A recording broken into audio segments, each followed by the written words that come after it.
Hello, everyone, and welcome back to the Oasis. The Entertainment Oasis. Oh wait, because it's kind of late. The Entertainment Oasis. The Entertainment Oasis. Oh, that just sounds creepy. Yeah, it does. Oh wait. The Entertainment Oasis. Ah, the boy. Yeah. So today we wanted to come back with another drinking topic, and Mr. Clueless McLane has brought something to the table. Yes. What you I got? have. What you got for us? The state of, I guess you could say, the movie business.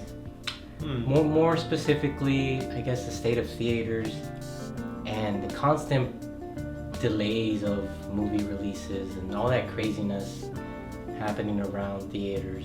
Movie releases is just pushing back the dates. Is just one of the topics we wanted to talk about. Yeah, it's like In this whole spectrum of the, like what he said, the movie theater, and I feel like the more you talk about it, like the more avenues that just you can branch off into, and it's just a big convoluted mess. But absolutely, yeah, I thought it'd be nice to talk about it, give it like, see what this guy thinks about it, pick his brain a bit.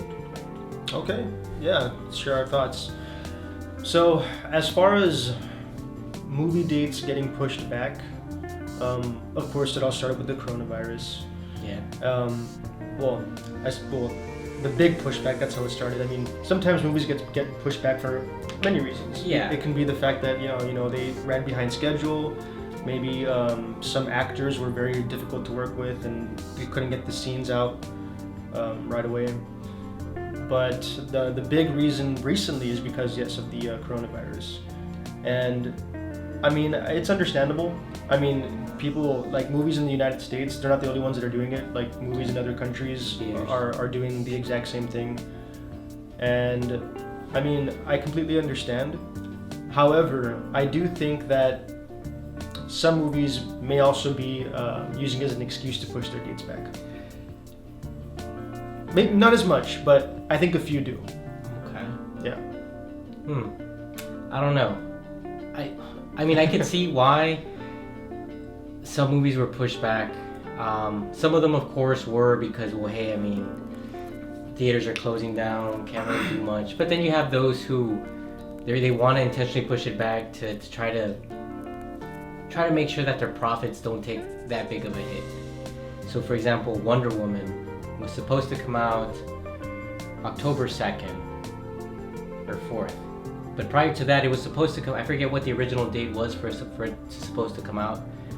But because of how poorly the movie Tenet did in theaters recently, they decided, okay, well, we're gonna push it back to Christmas, which sucks because I've been looking forward to this movie for months. And the first pushback, I was like, okay, well, 2020, I can wait. And so I would text my friend Marcos and I'm like, dude, I'm excited. And we even set up to like buy tickets and go to the draft house.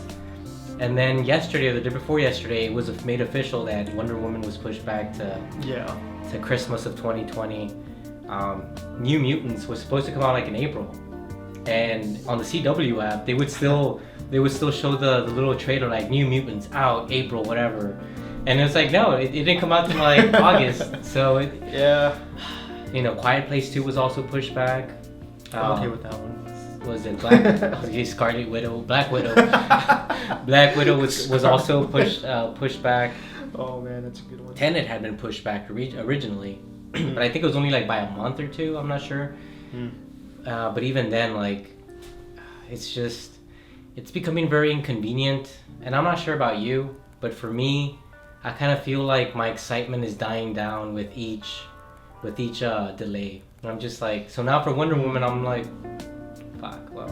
I'll see it when I see it. I'll see it when I see it. Yeah, exactly. I get you. So I'm not sure how you feel about it, but that's like just the way I feel right now.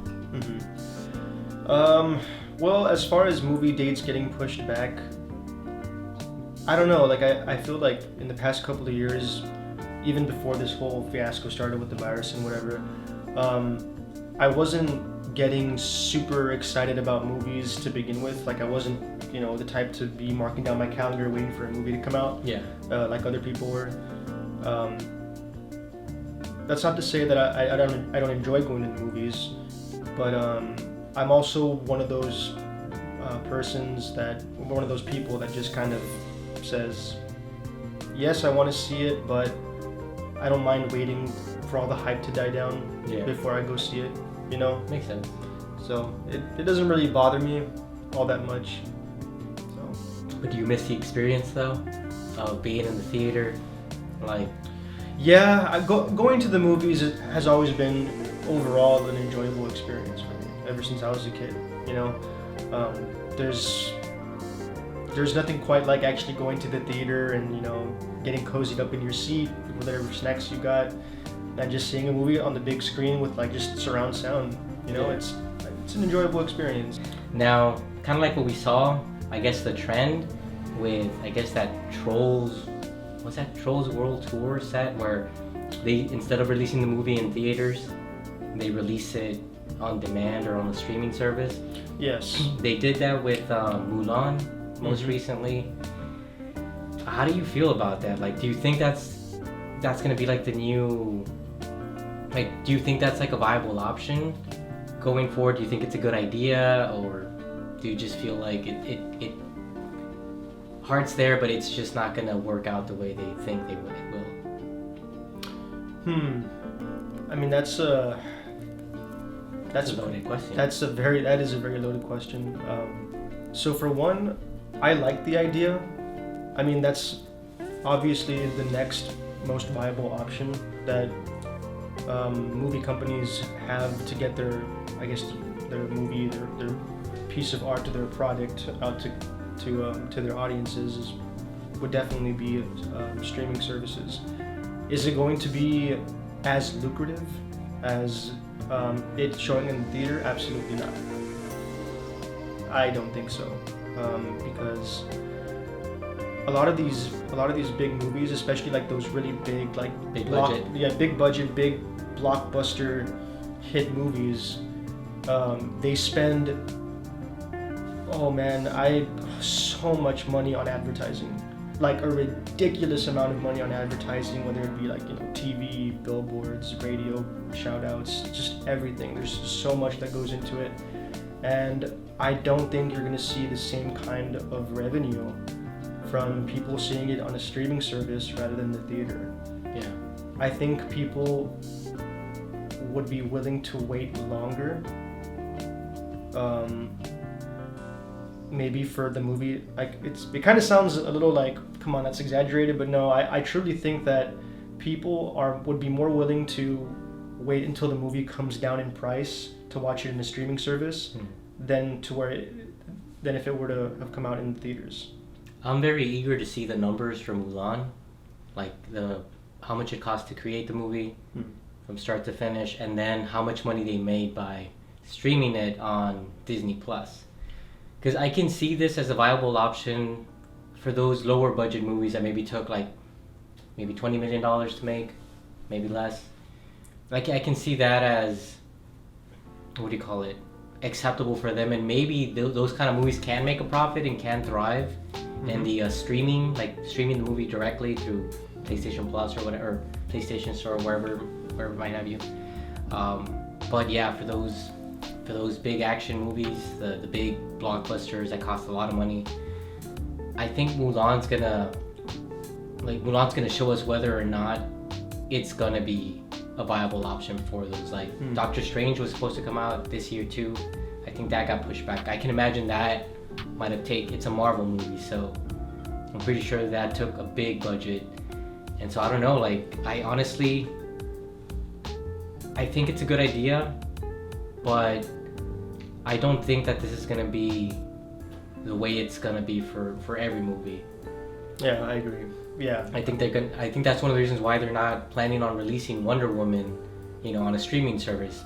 Big budget, not really much evidence that they can make that money by releasing it, and nobody wants to take, like, on streaming service, and nobody wants to take that much of a hit, you know, financially. So I don't know. Great idea, can work for some, but it's not a one size fits all type of solution. Yeah, absolutely. I completely agree. Like I said, it's the best thing they can do for now. Yeah. With what's going on, but do I think the movie business in general is going to lose out in profit? Absolutely. I think so. Oh, yeah. Yeah. It already has. I mean, And if this becomes a new norm, maybe they start scaling down the budgets for these movies.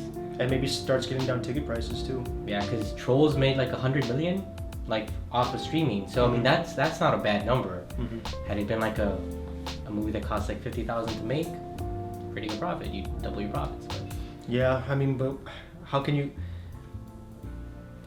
compare it to like, well, what if it would have been released in theaters? Would it have made more money, even more than 100 million? You just don't know. I feel like right now they can't afford to be or to take that much risk. I know, yeah, but it's kind of like what you said, like the movie Mulan might be that movie to kind of keep an eye on and see, okay, how well did it actually do? Yeah, especially since it's a Disney movie. Because $30 to view it, I think you own it for $30. Do you? I think so. I think once you rent or you pay the $30, you can always revisit it and watch it again. I could be wrong, but that's what I was told. That's kind of interesting because in total that would be less than what you would pay. No, that would be more than what you would pay for a movie ticket. But at the same time, if you have a big family. If you have a big family and you're going to take, say, you, your wife, maybe your 3 kids, that could have come out to easily like $60-$70. Go to Walmart and buy some popcorn, and then all this, and now your entire family is seeing it for $30. Yeah, you know, and then the concession. That's a whole other topic. The concession in the movie theaters loses out on all that money too. Yeah, that's another big thing. And even like the other side of that coin, like for people who don't have big families like me, I was looking for someone to split it with. Like, yeah. I want to watch it, but I don't want to pay $30, so who wants to split it? Yes. It's like $15. It's the price of a ticket. Very true. So it could be a bargain thing for families, but for people who are living by themselves, or maybe just like in our case with the roommate, it may not be worth it. Yeah. Maybe split that bitch 4 ways. Yeah, have some friends over. Mulan party. Keep social distancing. Wear the masks. Yeah, right. Yeah, but I'm really interested to see how much they invest in this streaming, like releasing movies on streaming services. And I'm eager to see what else they're going to release on streaming services. Because, yeah, I mean, even now, even if they released it in theaters, with the way most of them are operating now, where you buy your seats and then like the next 2 to 3 seats to your left and to your right, no one can buy that. You're not going to be making as much, potentially not making as much money, you know, per viewing or per showing as you would if any seat could be taken. Yeah, and that's a whole other topic. You know, it's that theaters are opening up again. Yeah. You know, that's a pretty big deal for a lot of people. That means maybe the concession stands, like how I mentioned before, if I'm going to start making more money for the theater again. As far as your point on you're not going to fill up as much seats because you're blocking out the nearby seats to maintain social distancing, do you think that's going to make a big deal in the long run, or do you think we'll see the same profits because people will just, okay, well, if I can't see it today, I'll just see it on another day, you know? It's like the difference would be like instead of having so many people crammed into one weekend seeing it all, all that big crowd would just be scattered out throughout maybe like 2 to 3 weeks. I mean, it's a possibility, honestly, but I guess... You think in the long run it'll lose out money though? I think it more than likely would. How so? If the same number will see it, or do you think that'll impact the number of people seeing it in theaters? Because the way I see it, when they lease a movie to show in their theater, they'll have it for X amount of time. They're leasing it for, you know, for let's just say, for example, 3 months, right? Yeah. So and I guess this is where I would say, well, I don't know, because I guess you have to dedicate a certain amount of theater rooms to that movie. You can only show, like, it's not like you could, like, overlap, you know, the showings. You know, you have to wait for one for one showing to end, start the next one. Right. So, at that point, I suppose that there wouldn't be room for you to include more showings than there already were to begin with. Does that make sense? So, if you were going to have for the first 2 weeks like 9 showings a day across 3 screens for the movie, and then after that, you got to make room for some of the other movies that are coming in. So you got to take away auditorium, like an auditorium, to accommodate this other movie. You got to do that for all the new releases that are coming out. Okay. I think you more or less lose a window, because now, let's say if there is overflow, what do you call it, for people wanting to watch the movie. Well, as more time goes by, that's less room that you have to showcase the movie, and more of a chance for people just to be like, fuck it, I'm just gonna wait for it to come out on Redbox. Just waiting. I don't know. I think because of the way it's set up, there will be overflow, but some of that overflow is just gonna be lost for people who just, at that point they're like, nah, I'm just gonna wait. Like, it's too much of a hassle to try to get a ticket when, it's just always constantly they're getting filled up. I don't know. Does that make sense? Yeah, I kind of get that. Like, some people, it sounds like what you're trying to say is that some people will lose patience. They'll lose patience, and you won't have enough time to create more showings to accommodate all the people that want to see it at once, or at that time. Yeah, like, I guess the way I was seeing it is like, let's say if a movie goes into a theater and is going to be there for 3 months, right? And let's just say that 20% of the people that are going to watch this movie in theaters normally would have seen it in the first 2 weeks that it had come out, right? But because of this like, selective seating, that 20% may not be 20% anymore, and instead they would just get stretched out to the rest of the 3 months. Because like, when a movie is in its last month of being in theaters, it's not drawing as near as many crowds as it was in opening weekend. And it doesn't have that many showings either. Maybe like 2 a day. Yeah, but how empty are the theaters though? Like, there's going to be that much more available seats, I would say. Do you think people would actually wait that towards long? the end? So, but then going back to your point, I guess by that time, like you said, the hype kind of goes down. And then people are saying, like, people are already talking about the movie. I've already heard a few spoilers. Exactly. Like, I might as well just wait. Reviews are out. You're pretty much hearing it from everyone who's seen it. And then you're like, kind of maybe it might dissuade you from, like, wanting to watch it. Yeah. However, though, if that's the case, if stuff like that does happen, I can definitely see the movie theaters adjusting prices for that. Ooh, I didn't even think about that, but yeah. At that, I mean, the movie prices or movie ticket prices are high enough as it is right now. Mm-hmm. You really think? I think so. You really think people would pay? I think if the prices are lowering, yeah. You mean increasing? No, decreasing in theaters. To accommodate. Like to incentivize people to come into the theater more. Oh, I was thinking, you meant like to make up for the fact that maybe not a lot of people are coming to hike the ticket prices, so that they kind of like cushion the blow. Maybe. Because it could go either way, I suppose. Or maybe it would incentivize people to sign up for like the rewards programs, like for Cinemark, where like for $10 a month you get like a discount on movie tickets, and you get 1 free movie ticket, which the price of the app alone is cheaper than the price of a movie ticket, or like the program. It's cheaper than the price of a movie ticket, so you're technically you're coming out ahead. I'm pretty sure the theaters have their own version too. I can see maybe the theaters increasing ticket prices for the opening weekend, because that's where all the hype is, and some people really want to go see a certain movie. But then later on, I can see them severely dropping in price, because once all the hype's gone and the spoilers are coming out, who the hell wants to pay for an expensive ass ticket then? See, and to that, I don't think that would be a smart what do you call it, for movie theaters to do, because the first couple of weeks when the movie comes out, that's when the movie studio gets the most money from the tickets.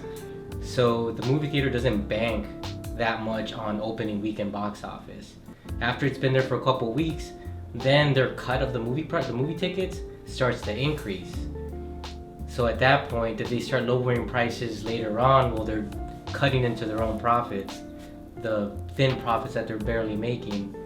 But if no one's gonna come to see it anyway, and like, I think they'd rather make some profit than practically nothing. Oh man, mean, that's like that's Yeah. like tricky territory there. That's why we're having this discussion. We thought it was worth sharing with you all. Of course, not saying the video is over, but just let us know your thoughts in the comments. Yeah, and the other thing is, okay, so you heard about how I forgot what movie it was for Trolls, when the studio said that they were gonna release it for streaming, like on streaming services.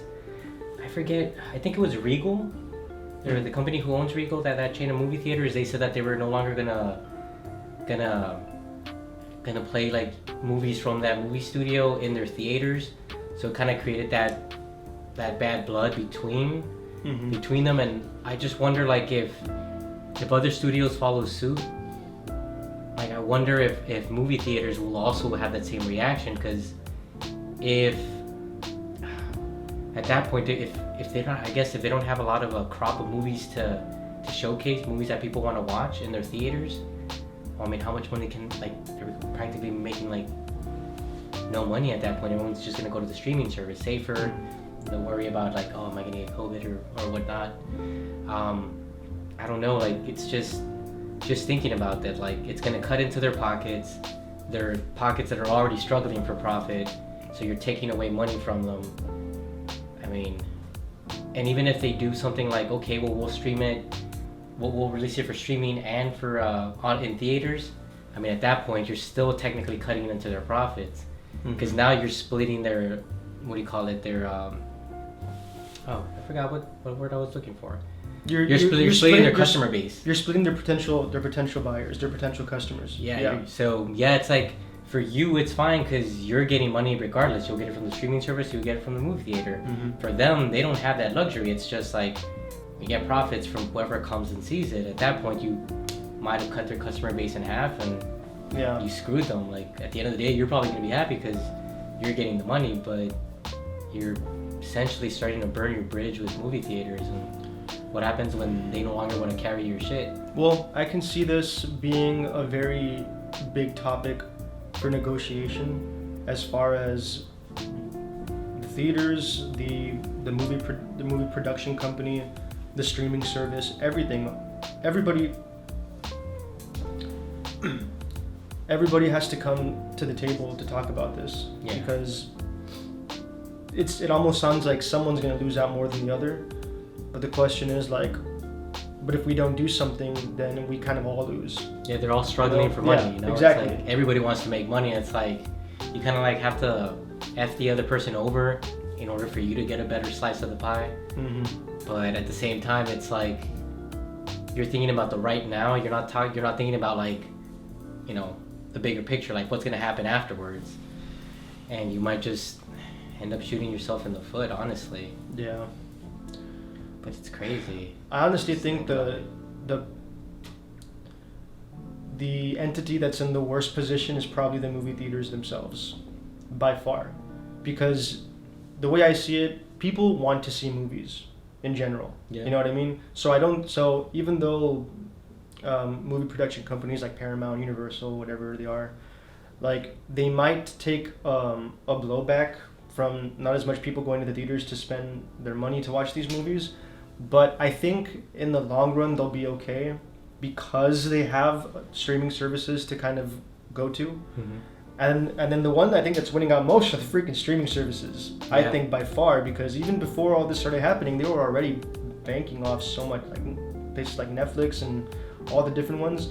They're so successful, and now they're getting like an influx of fresh movies that haven't even hit theaters straight to their streaming services that people are paying so much money to see, something that kind of has never really happened before if you think about it. Yeah. So yeah, the one that's in the hard buy-in are the movie theaters by far. Yeah, because if you put the streaming service in their shoes, they don't have, and this is just me going off of what little I know, so let me know if I'm like missing something important. But unlike a theater, a streaming service doesn't have to pay rent on the building. Yeah. They don't, well, I'm pretty sure they have to pay employees because they have employees working for them, but there's just... Probably not as much, I would say. The streaming service won't see the same type of expenses that the theater will see.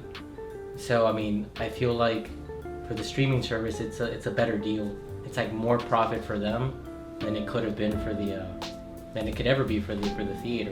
Yeah. In all honesty, or you never know. Maybe they have to pay a bigger cut to the studio than the theater ever did. You never know. But I don't think they've released the numbers in regards to how much they have to pay the movie studios for each purchase. But I am interested to know. So if anyone finds a link out there with information, send it my way. I'm curious. Yeah. This topic is very multifaceted. I guess the takeaway from all this, do I think this is going to be the new standard, going the streaming service route heavily? Maybe for now, depending on how this pandemic situation drags out, then yes. But I truly think that it will eventually go back to people wanting to go to the movie theaters and kind of like how it was before. Yeah. I think so. I would hope so. If not, this could be the rise of drive-in theaters. They rise from the grave. Drive-in theaters? And I know we have staying in your car. We have a couple of them in Texas. One of them is in New Braunfels, which is so close. Yeah, it's interesting. What I would say is risk your life and go to the theater. Oh yeah, such a great influence, this guy right here, Mr. Clueless. It's worth it. Go watch New Mutants in theaters now. No, but pretty good movie. Yeah, I enjoyed it. But no, yeah, honestly, I just hope that it's not the end of the movie theater business as we know it, because I love the feel of yeah, so do I. Getting there a little bit early, getting your waiting in line for the popcorn, for the big soda, and then not having enough hands to carry everything, so you're kind of people. Okay, I don't know about the waiting in line thing for me, but it's part of the experience. Hey, but I mean, yeah, I do like I said, cozying up in your seat and I don't know if I mentioned that, but yeah, cozying up in your seat and getting snacks and just being there with friends or even sometimes by yourself, and just enjoying the movie on a big screen and nice sound. And all I know is I'm gonna risk my life for Demon Slayer when the movie comes out. I'm gonna wear my mask and I'm gonna get all that good stuff in there. But anyways, guys, thank you for watching us ramble about the state of the entertainment industry or movie business, theater business, whatever you want to call it. And please, again, share your thoughts with us in the comments. We'd like to know what you think. Yeah, exactly. And so thank you for joining us here tonight at the Oasis. You finally remembered the entertainment. Wow, you gotta say it sexier. The entertainment Oasis. See you next time. Wait. See you next. No, see you next time. All right. See you next time. Peace. All right, you can turn it off now. Why are we still looking at it? Hey.